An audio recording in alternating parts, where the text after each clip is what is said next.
Hai rekan-rekan, setiap kata yang kamu baca, setiap ilmu yang kamu pelajari adalah tabungan untuk masa depanmu. Sebuah balok terhubung pegas berada di atas permukaan lantai licin. Rupanya salah satu ujung pegas terkait di dinding. Balok itu kemudian ditarik ke kanan, kemudian dilepaskan. Nah, kita diminta untuk menghitung energi total dari sistem. Seperti biasanya, kita akan menampilkan animasi singkat. Pada mulanya sistem berada dalam kesetimbangan. Balok dan pegas tidak bergerak sama sekali. Tidak lama setelah itu, suatu gaya eksternal menarik balok ke kanan. Karena balok itu terkait dengan salah satu ujung pegas, pegas akan meregang mengikuti posisi dari balok.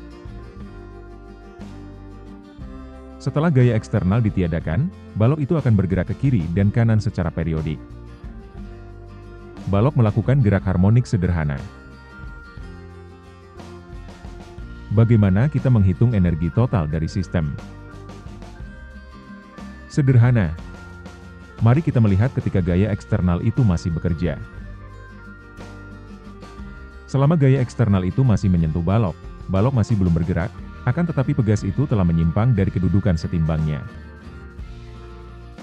Pegas akan berusaha menarik balok ke kiri, namun gaya itu masih bekerja di sana. Karena balok itu belum bergerak, maka energi yang tersimpan di pegas sama persis dengan energi yang dikerahkan oleh gaya eksternal untuk menahan balok tidak bergerak. Secara matematis, energi eksternal sama dengan energi pegas.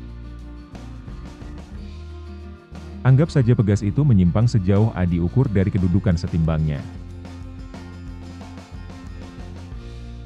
Energi pegas adalah setengah Ka². Ketika gaya eksternal tersebut ditarik dari sistem, energi yang tersimpan pegas akan digunakan untuk melakukan gerak harmonik sederhana. Dengan kata lain, energi total dari sistem tidak lain adalah setengah Ka². Sekarang mari melihat beberapa angka yang tertera di lembar soal. Besar konstanta pegas adalah 100 Newton per meter. Dan simpangan maksimum dari balok adalah 0,05 meter. Saya pikir perhitungan ini cukup mudah, total sekitar 0,125 Joule. Inilah jawaban dari soal ini. Selamat belajar semuanya.